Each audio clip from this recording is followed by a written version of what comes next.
Hey, welcome back. This is video number 3, and we're going to talk about creating content.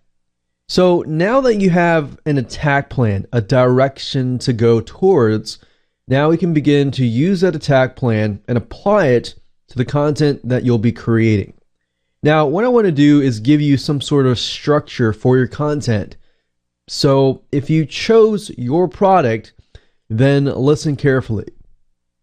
This is kind of a structure. You can change it around a little bit, but as long as you adhere to the structure, you can always change the content, the specific way of writing the content, but you typically want to start with a problem question, something to engage with them, something to provoke their thought. Always start with a question. You can start with a question, you can elaborate further, and then ask more questions as long as they relate specifically to the main original question.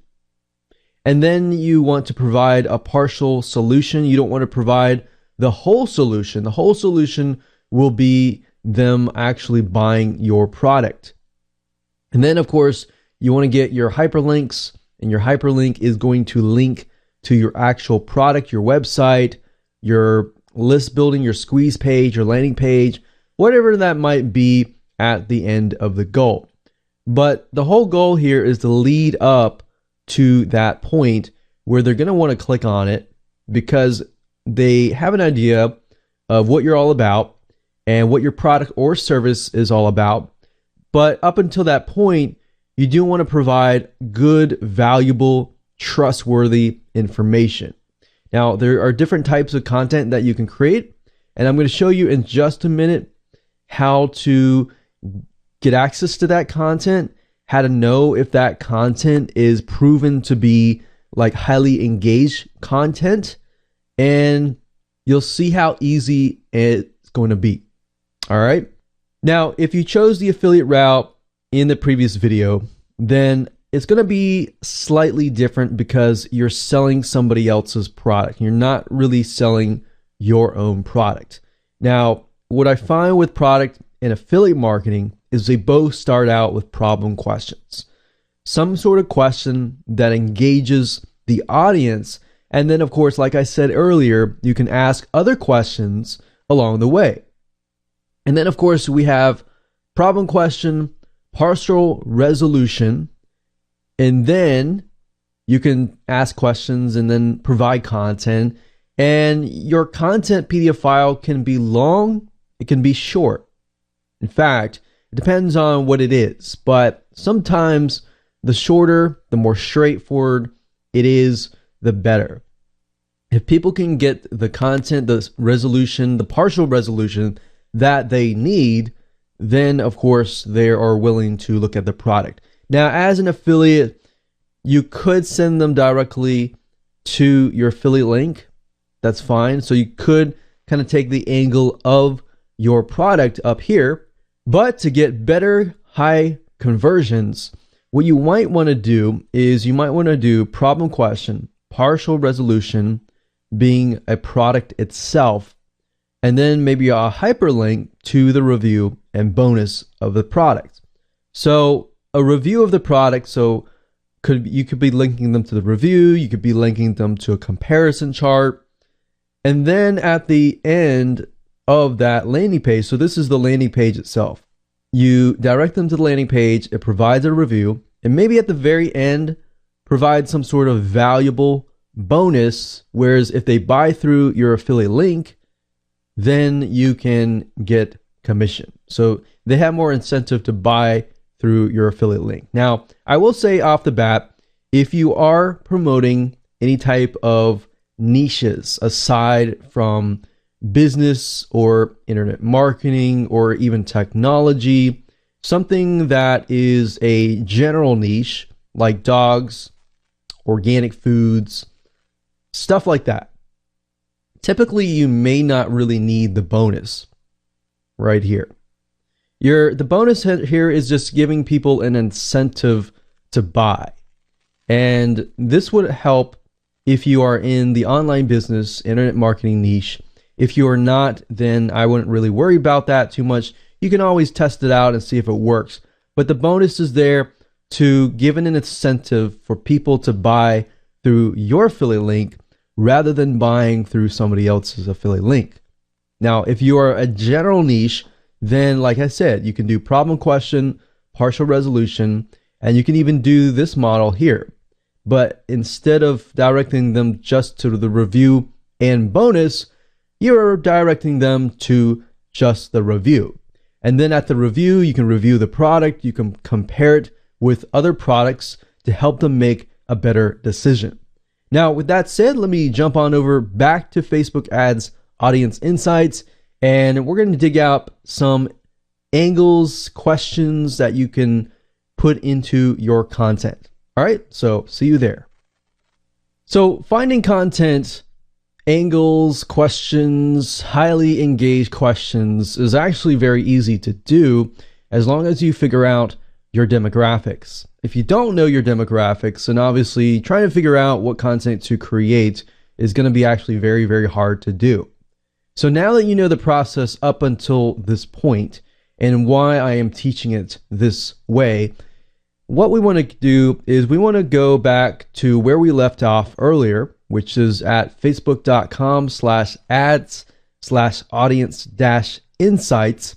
And as you can see in the previous video, I did a search for Dogster right here. And earlier we found that 95% of women, 5% men.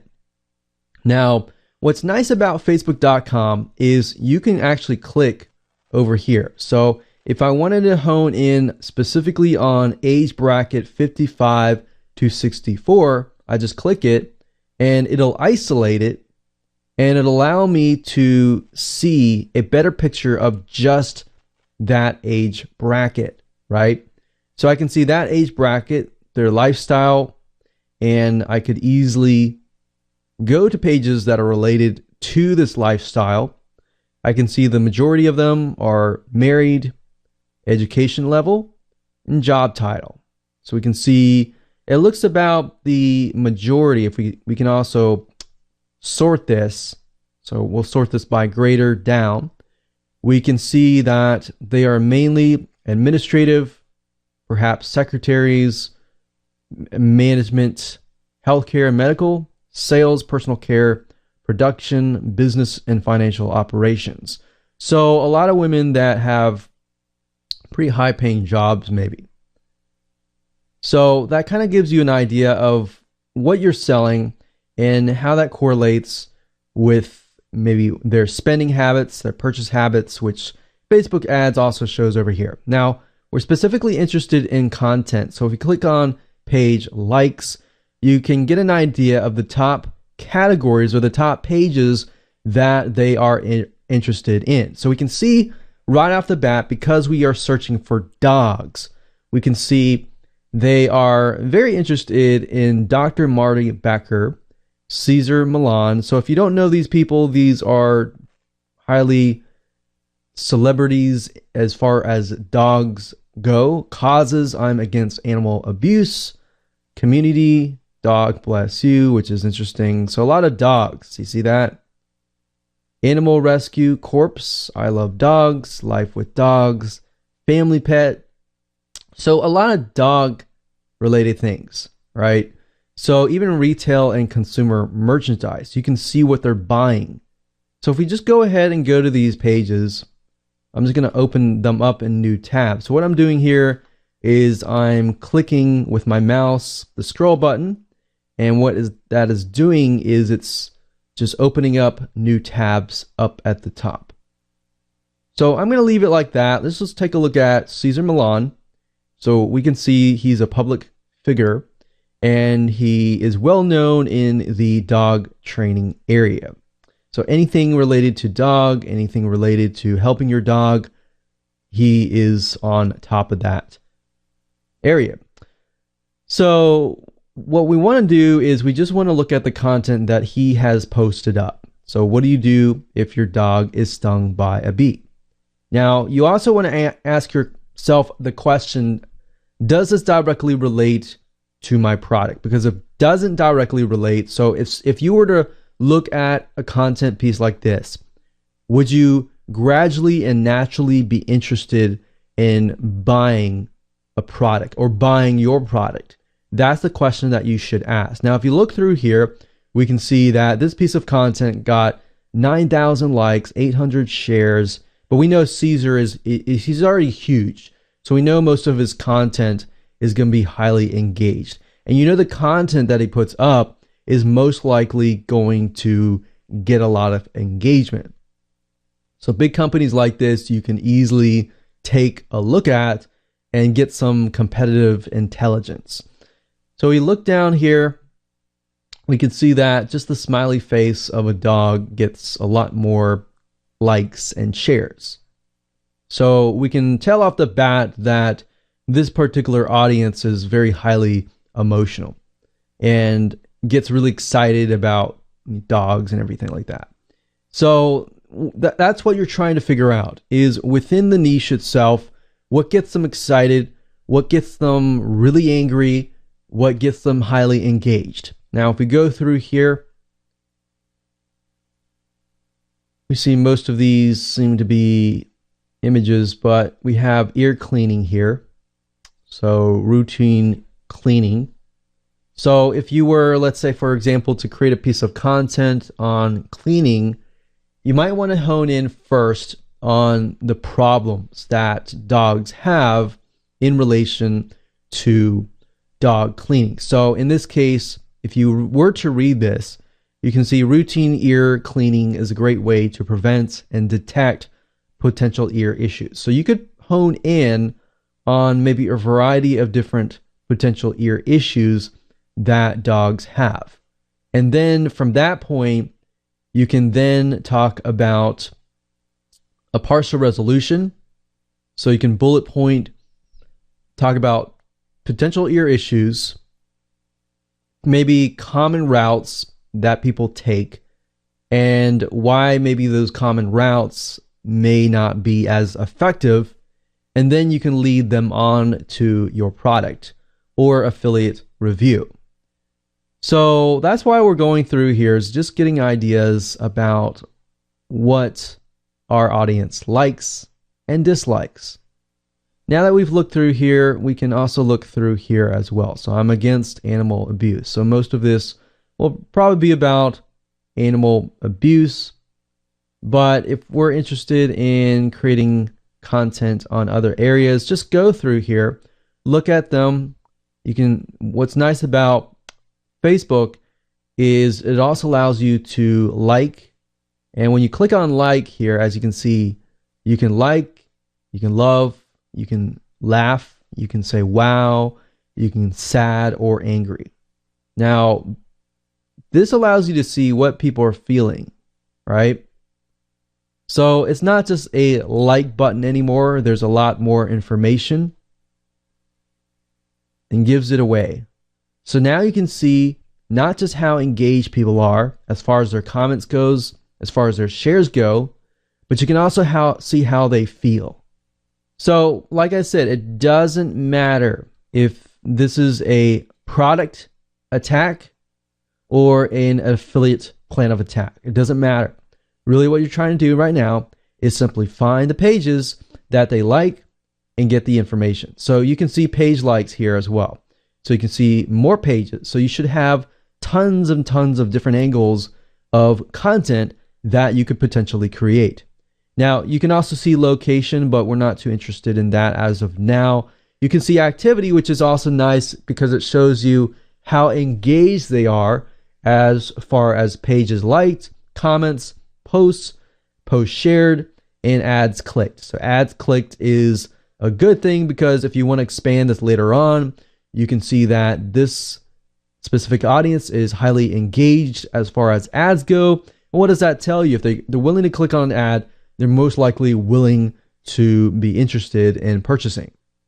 Now you can see device users. We can see iPads, which I'll tell you right off the bat, if somebody has an iPad or some sort of device like that, that means that that audience typically has some form of disposable income and they're willing to spend money on extra devices or items. Now we can click on household, and that gives you an idea of how much they earn, how many homes they earn, how big is their household size and home market value, and of course, what does their spending methods look like? And of course, if you click on purchase, this gives us an idea of retail spending, which is a good idea.